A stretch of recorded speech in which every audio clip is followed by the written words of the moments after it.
Good afternoon and welcome back everybody after what I hope has been a nice lunch break, even if we're all doing it from our own places. Welcome to the first panel of the afternoon on urban innovation and the role of public sector in transforming the built environment. My name is Lucette Demetz and I'm the head of urban innovation for London and Partners, which is London's international trade, investment and promotion agency. It's our pleasure to co-curate and both chair today's panel, which will focus on the role public sector can play in the transformation of the real estate and broader built environment industry, with a specific look at London and the UK. Our panel today will focus on public sector approach to innovation and reflecting on some of the key initiatives. We'll look at how we can leverage policy and regulatory tools to drive change in industry. And we'll also highlight some models and roadmaps to facilitate effective innovation and removing barriers. As we all know, the way we live, work and move around cities has been changing. Globalization and climate change have altered our city landscape, and it has become ever more vital to have a closer dialogue between public authorities, businesses and citizens, so we can all work together better to address these challenges. If anything, the current pandemic has highlighted even more so the importance of building resilient and adaptable cities and communities, and the great role that innovation can play in helping us to achieve this. Before I introduce our panelists, I wanted to say that we will have some time for Q&A at the end of the panel. So for our audience, if you have any questions you'd like to ask, please do drop them in the chat box on the right-hand side of your screen, and we'll try to pick up as many as we can towards the end of the panel. I have the pleasure to be joined by three fantastic experts who will bring very different things to the table. Firstly, we have Claire Hebbs, who's the Director of Development at the London Legacy Development Corporation, which is the mayoral development corporation responsible for the legacy and long-term future of the Queen Elizabeth Olympic Park in East London. In her role, Claire is responsible for the delivery of around 2,500 homes at Chobham Manor, Eastwick and Sweetwater, as well as the delivery of the Hackney Wick Master Plan. And Claire has over 2 decades of experience working on some of the most significant urban regeneration schemes across London and Europe. We're also joined by Lawrence Hopper, who's the Deputy Director for Digital Policy at the Ministry for Housing, Communities and Local Government, which is of course a mouthful, but you can use its acronym MHCLG. Prior to his current role, Lawrence has worked for the Cabinet Office and the Government Digital Service, as well as a number of property roles in the private sector. And last but not least, we're joined by Peter Murray, who's the Curator-in-Chief for New London Architecture, which for those of you who don't know it, is London's leading centre for the built environment. Peter was also the chairman of the London Society, and he's one of the mayor's mayoral design advocates. And in addition, he's also a member of the board for Be First, the London Borough of Barking and Dagenham's regeneration delivery body, and he's also on the Transport for London's design review panel. So I'm sure you can all agree we have a wealth of expertise, knowledge and experience on this panel. And I'd like to kick us off with a couple of opening remarks, if I may. And Lawrence, I'm going to come to you first to ask that all-important question on what the role of public sector is in leading the way in the adoption of innovation, and how in particular the Housing Ministry approaches this. Thanks, Lisette. Thanks for that introduction. Hi, everyone. A really important topic, and very happy to be part of this event. So, yeah, I mean, it's so important for government to support innovation, support prop tech, that there really is so much wonderful stuff going on in this space at a really, really critical time.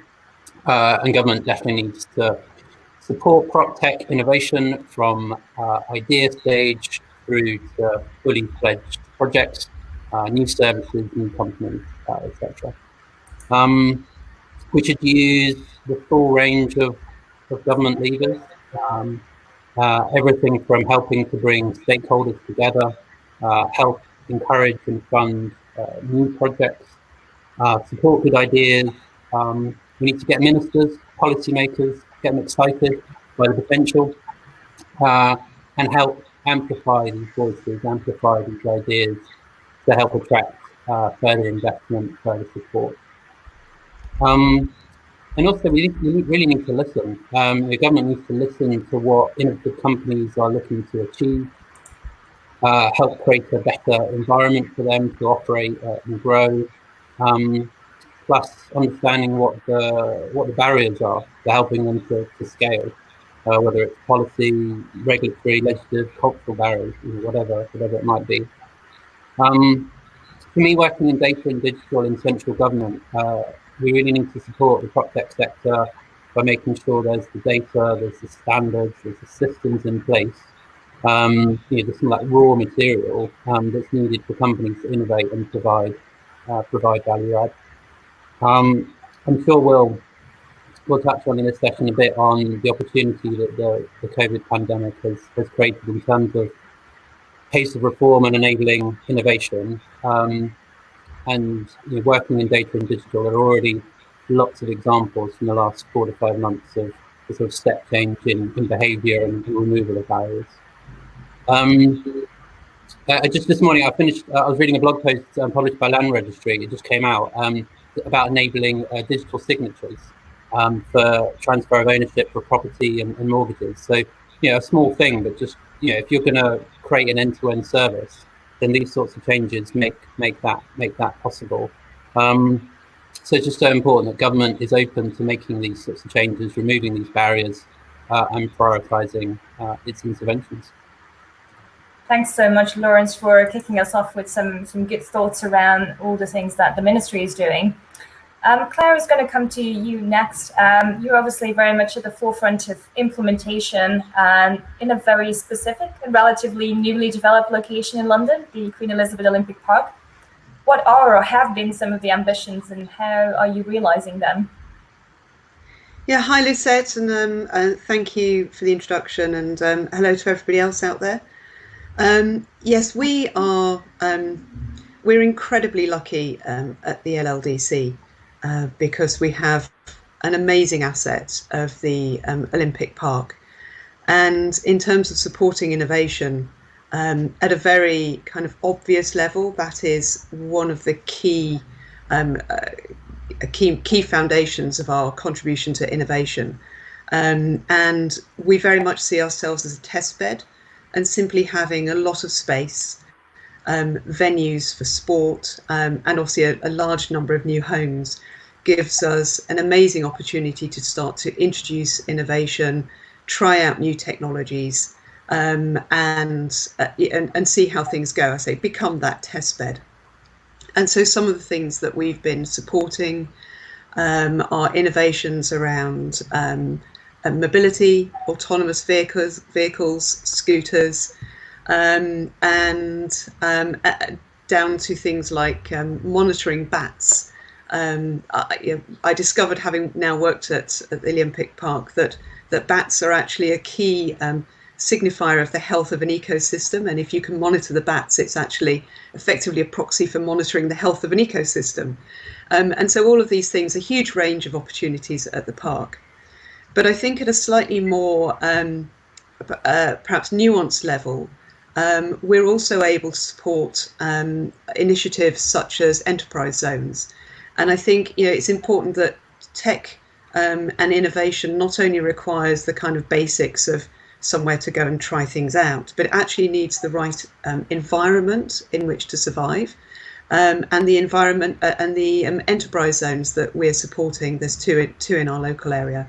One of them being the Hackney Wick Creative Enterprise Zone.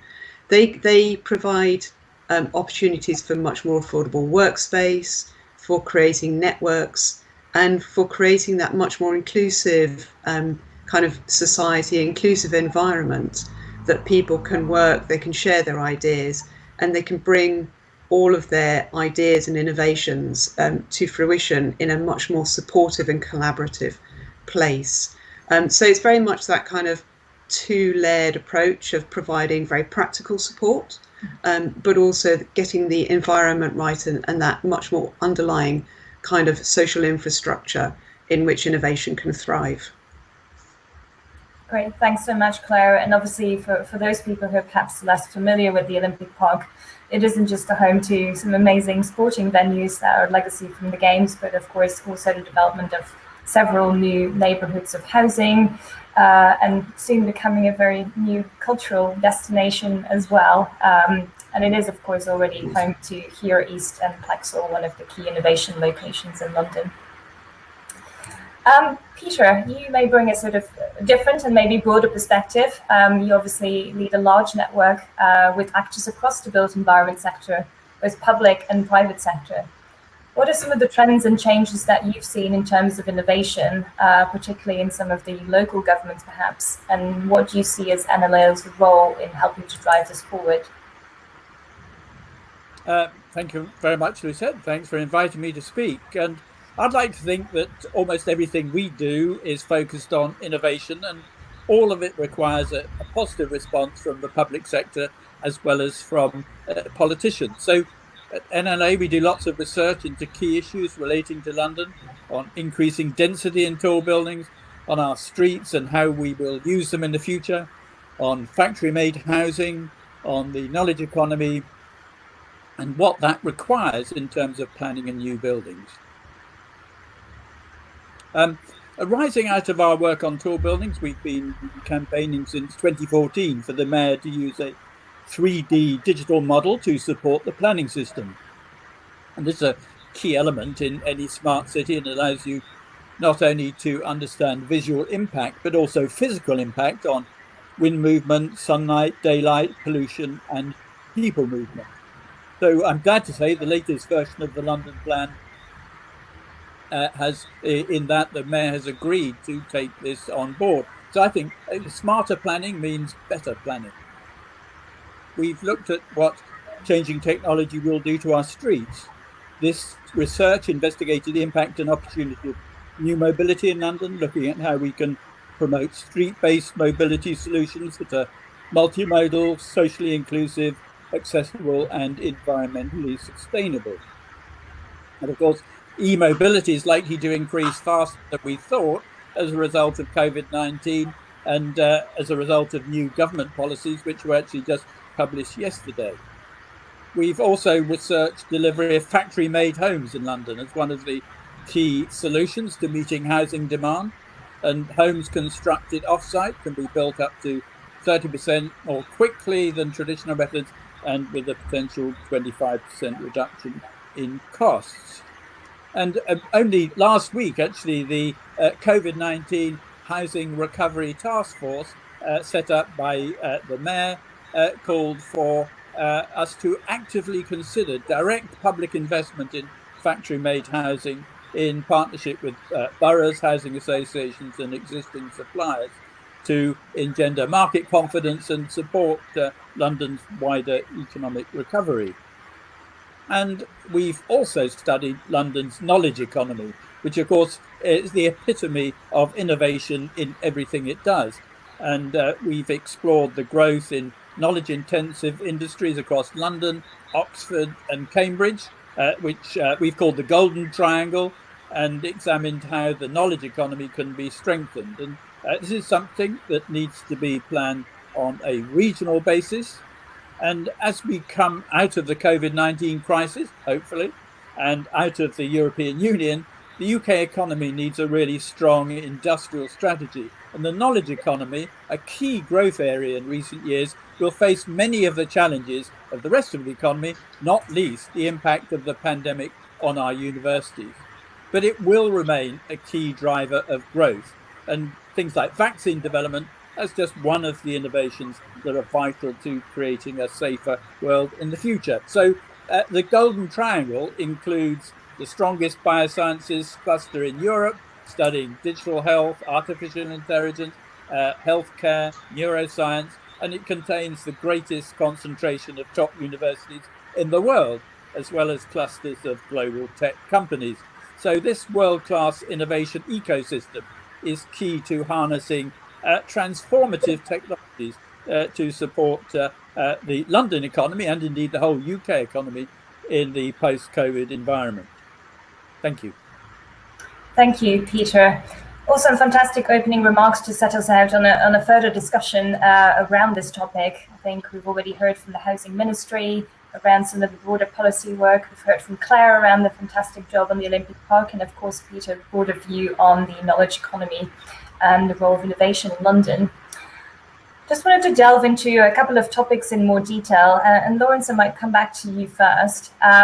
Oftentimes the real estate industry has been criticized for being slow moving in the adoption of innovation compared to some other sectors.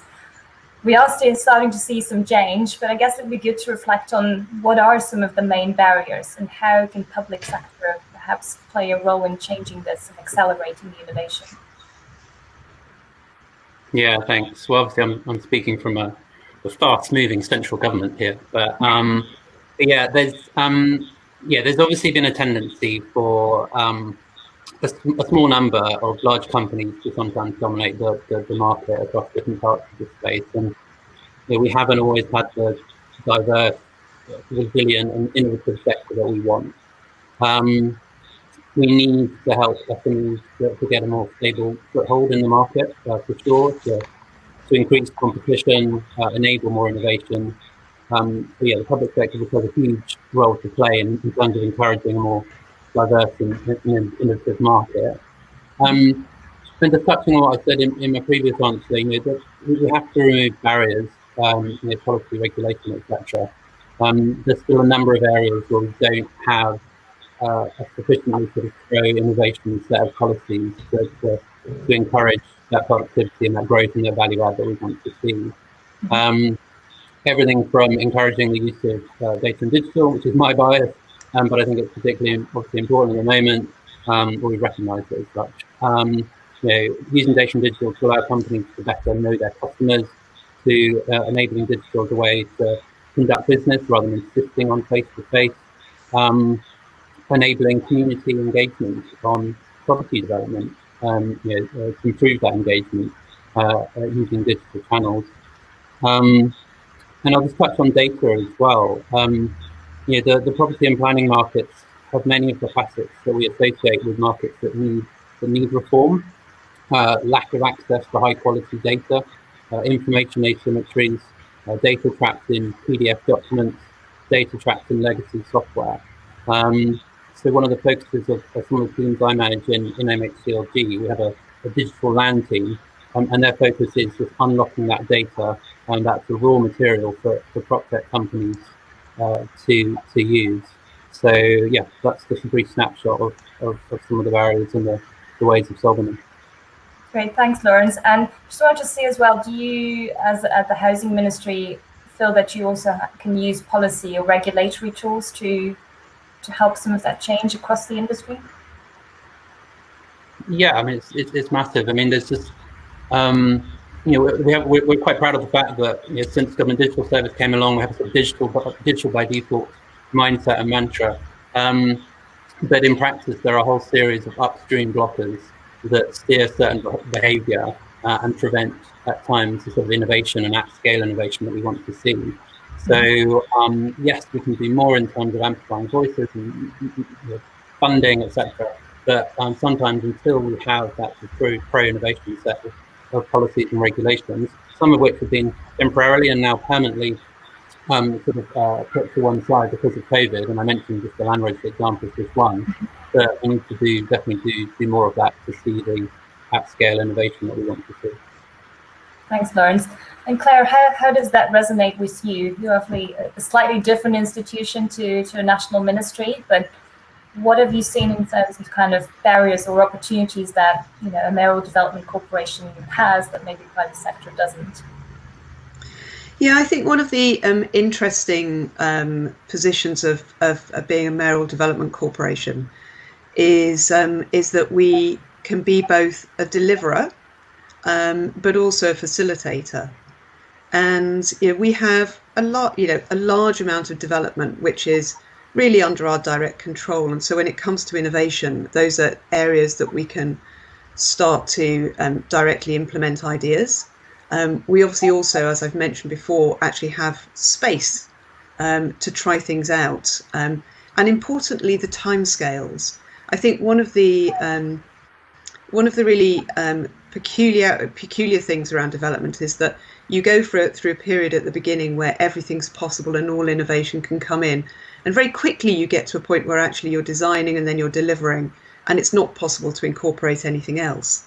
And so there's a relatively small kind of sweet spot where you can start to explore different ideas and try things out.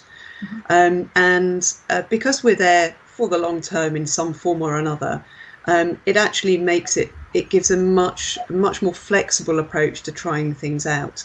And as I say, because we are developing our own products as well, we can see things from that delivery perspective. But we also have a way into other developments in the area and other people who are developing their own projects. And so it's almost like an amplification approach. So we're very much facilitating those conversations and trying to create a more joined up approach around some of those areas of innovation. So yes, I think it's very much a mix of that kind of hands-on delivery, but also a facilitation role and amplification of ideas. Mm-hmm. Great, thanks, Claire. And I think you've touched on some really key points. I think of, being, as you said, a development corporation, having that flexibility to test things and having a more long-term horizon. But I think the amplification and the sharing is particularly important as we try to get a more widespread adoption of that. So really, really key points. Peter, I was going to come to you on the topic that's always hot on everybody's lips, sustainability. I think probably in the last few months, more than ever, we've heard the term Build Back Better pretty much on every single webinar we've all been on. Obviously, we've heard the Prime Minister talk about build, build, build as well. In some ways, we've had a really challenging time, but in other ways, the pandemic has really led to an acceleration of focus and thinking around sustainable innovation. And I guess my challenging question to you is, do you think we'll really be able to capture this momentum to do things differently? I think that we're going to catch the momentum in terms of a lot of new development, new buildings. There is a debate at the moment. I know some architects are being attacked for taking commissions to design new airports, for instance, after having declared a climate emergency. So that's an issue that needs to be sorted out in the relationship between building and wider aspects of the environment. But of course, we have to remember that actually the number of buildings which will exist in the world in 2050, only a very small number of them will be built under, might say, new regulations we develop now. It seems to me that one of the places we really need to think of innovation is how do we actually improve the energy efficiency of existing homes. Now, the Chancellor of the Exchequer here in England has put up, said he's going to put in £2 billion to help householders improve their homes from an energy point of view. But actually, the delivery of this is really, really complicated.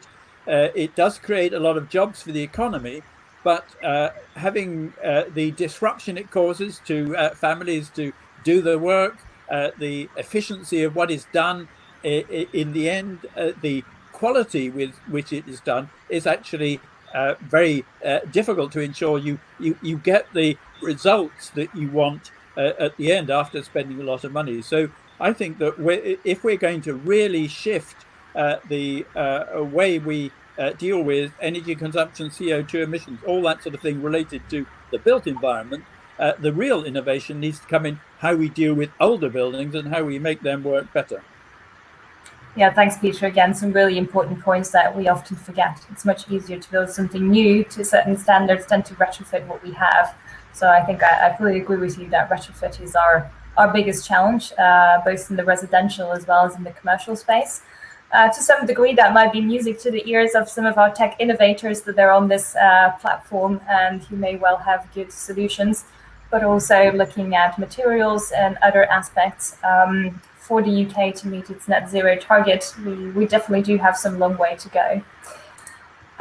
Perhaps maybe bringing it down a little bit more to the role of tech and innovation, and what are some of the areas that we have seen or could see improvement, whether that be around planning, design, community engagement. We've touched upon a few of those already in our various remarks. But I guess one point is, do we put people sufficiently at the heart of innovation. So often, innovation is approached from the technology perspective and the great things solutions can bring, but ultimately our urban environments remain about people, and they need to live in nice, sustainable, pleasant environments. Lawrence, I thought I might come to you for some comments on that. So where can tech and innovation play a role, but are we focusing sufficiently on the ultimate user of the city? Yeah, thanks. Well, I think it's a simple no. We don't put people sufficiently at the heart. It's just even more obvious with the COVID response that we need healthy local communities, and therefore it's even more important than ever to do so. Just expanding on talking about community engagement, it's just such a key area. The overwhelmingly negative relationship that exists at the moment between citizens and property development and the planning process is something that just has to change. When people see those notices put up on lampposts, advising them about proposed development in their area, they assume the worst. The mental model is a negative one. And the fact that you genuinely need to stand up at a council building on a Tuesday, Wednesday night to engage with planning decisions, we're not engaging in the right way. We're not getting a broad and inclusive views about real estate, and therefore we get the outcomes that are consistent with that. So, everything from how we create local plans, what to build, where to build it, what the developer contributions should be, what's the contribution to the local economy and services. It needs to be a process that engages a broader range of people to get better outcomes, and it's just not at the moment. There's some great work going on in this space. There's some really interesting PropTech companies doing this work and piloting a better way of doing things. We funded a few from the department here. We announced actually just yesterday, our Minister Clark announced some more work with local authorities to sort of put together the digital plumbing for more of doing planning consultations that engage with a broader range of community views. So yes, to the overall question, tech and innovation massive. I've just highlighted something around community engagement, but I think it's just particularly important that we change that and get that right. Yeah, absolutely, hitting the nail on the head there. And we have seen some innovation in that. It isn't luckily all about papers on lampposts anymore, but certainly more can be done. Peter, you've probably seen some great examples, both across boroughs in terms of what can be done, but also perhaps some of the private sector companies who help with that. I'm thinking of UCity and Commonplace off the top of my head, but there's probably other ones. Any thoughts from what you've seen across your network? Yes, you mentioned ViewCity. That's one of a number of companies who deliver ways of imagining what the city is going to be like in terms of, so that people can see the actual impact that a new development is going to have on their community, but it can also tell them what impact it's going to have in terms of blocking off their daylight, or even just how many people are going to be coming in and out of a building during a day. That sort of information is available. It's not as widely available as one would like at the moment, but it's growing fast. And as I said, at NLA, we've campaigned very much for the mayor to have that as one of the tools that he uses for delivering more strategic planning in the capital. So, because particularly with tall buildings, they obviously impact on a pretty wide range of citizens. But I think one of the really interesting things that has happened recently is, of course, along with all the home working and the webinars like this we're doing, also planning committee meetings and consultation have been taking place digitally. Now, I can remember only 2.5 months ago when this first started, people thought, oh God, this is going to be really second rate. People aren't going to be engaged. It's not going to work. How difficult, but we've got to get it going. It's been set up. And I have to say, the feedback that I get from people involved, that actually it is almost more accessible than turning up in the town hall. People don't have to travel to do so. More people attend these meetings. They become more public. I was involved actually only a couple of nights ago with a whole consultation program on a local plan in West London. And there were a lot of people there listening. It was a very open discussion. I think probably much more open than if we'd been sitting in a room where people would have felt slightly more nervous about getting up and saying something. The technology worked pretty well. And I think that does really shift the dial in how people can get engaged. As many more people have become more confident in using this sort of technology. We all have. We can all use it much more easily. And I think that will actually change the way that we communicate going forward. Thanks, Peter. Another great example of how things have changed for the better as a result of some very negative time that we are all facing, but positives can come out of it. Earlier on, we touched upon the sort of longevity of buildings and retrofitting, etc. And I guess the real estate in particular is challenged by the fact that planning cycles are long. Then we're building the buildings and we're developing those for typically at least a long period of time, and we should be developing them for a long period of time. But that does obviously bring some particular challenges in having a very rapidly moving tech and imagery space, and then something that's very long term. And Clara is wondering if you could share some of your reflections around how public sector or private sector can build more flexibility into their spaces so that they can cope with these adaptations and new solutions as they come through. And are there any particular lessons that you've learned from the work you've done on the Olympic Park?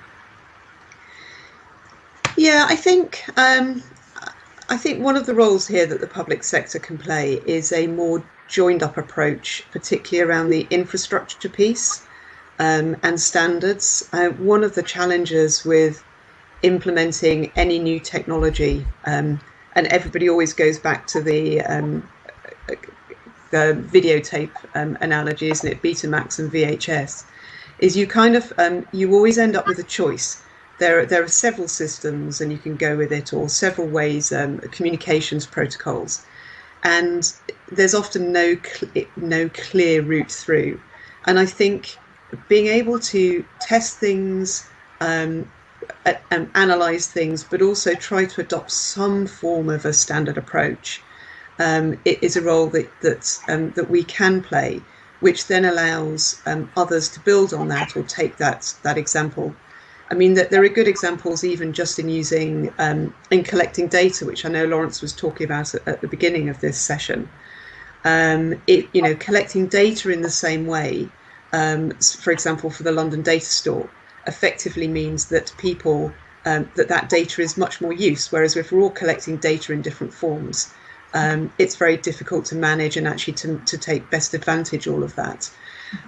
So I'm very, very much in favour of trying to come up with coherent, sensible infrastructural protocols around anything that we can share. That would always be my starting point. And then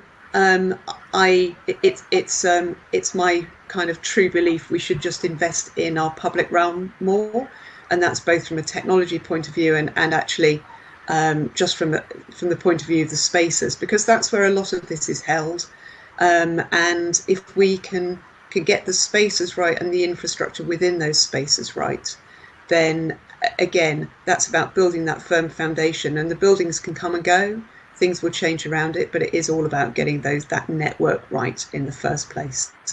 Mm-hmm. So getting those public spaces right, getting the infrastructure right, I think is key. Thanks, Claire. Some really key points, and I think you touched upon a very important aspect, the sharing of data, which would probably merit a whole discussion in its own right, and certainly the aspects of standardization, which I know that, of course, our Chief Digital Officer and also the London Office of Technology Innovation are doing a lot of work on. In a somewhat challenging environment, seeing as we have 33 local authorities in London who haven't necessarily been used to having a common approach. So I think it's definitely moving in the right direction, and great work to see. I do realize a couple of questions have come in from our audience. Just to say to the audience, if you do have any more questions, you just have another few minutes to raise them. So a question that has come in is, what are some of leading innovations the public sector is focused on leveraging to increase energy efficiency in the already built environment? So I think we're back to the topic of retrofitting here, which is highly pertinent. I think I might come to Peter on this one first, see what thoughts you have on that.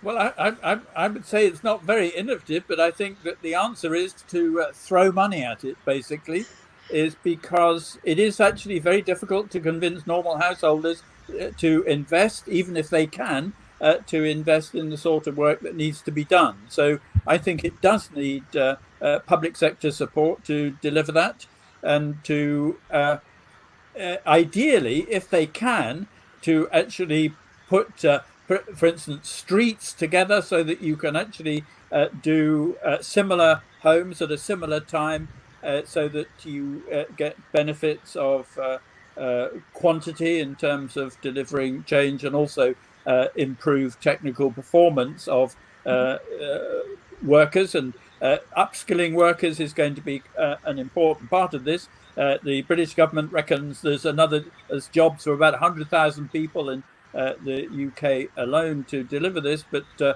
they also need to be skilled up. And the problem is that, of course, most or all older houses are slightly different, and so actually it's quite difficult to make sure that when this work is done, that it's actually not only done properly but doesn't cause other problems, condensation being a major issue, which happens if you seal off all the ventilation in homes. So actually delivering it at quality is very difficult.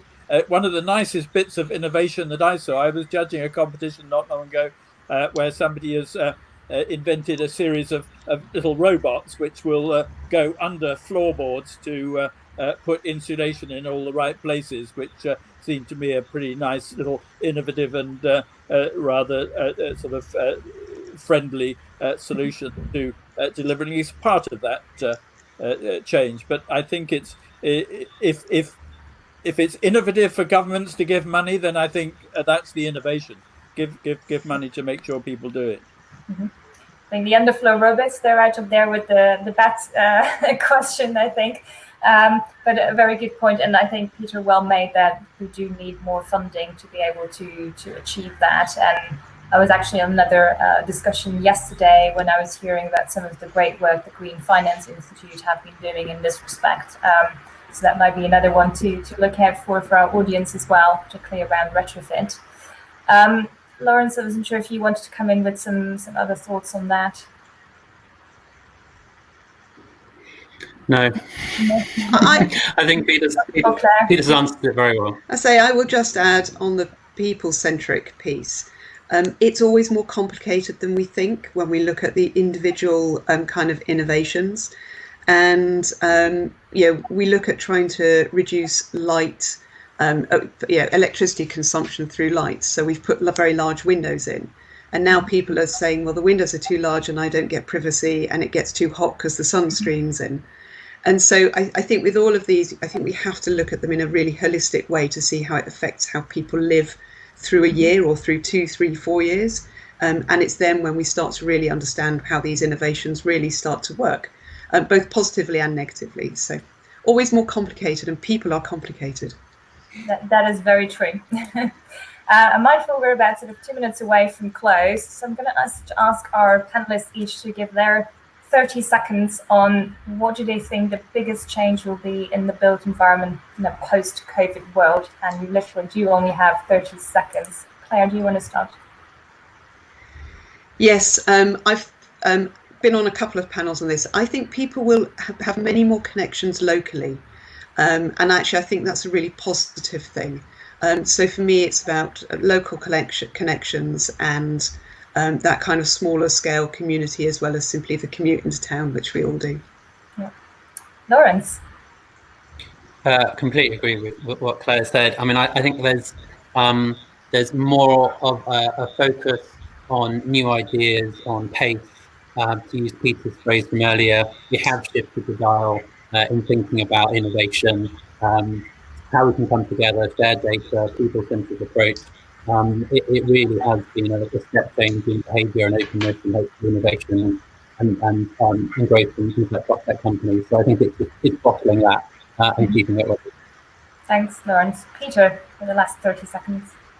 Well, I think we've got to be very careful about all this love of the local, actually, particularly in London, because I agree that a lot more focus on local because of COVID-19 at the moment, but we also have to protect the central activity zone in London, all those theatres, all those restaurants, all the things that actually make London a world city are really, really important, and we have to make sure we protect those and we plan for that. Mm-hmm. Well said, Peter. And it's always good to end up on a challenging note. So more community spirit is great, but higher pace of innovation is great, but we mustn't forget about all the other things that have made London great. That brings us to the end of today's conversation. I hope our audience found it as interesting as I did, and please join me in thanking our speakers for their time and their great insights and contributions. I also want to thank Future PropTech and CREtech for organizing this 4-day summit, and to all of you for joining us. Enjoy the rest of the summit.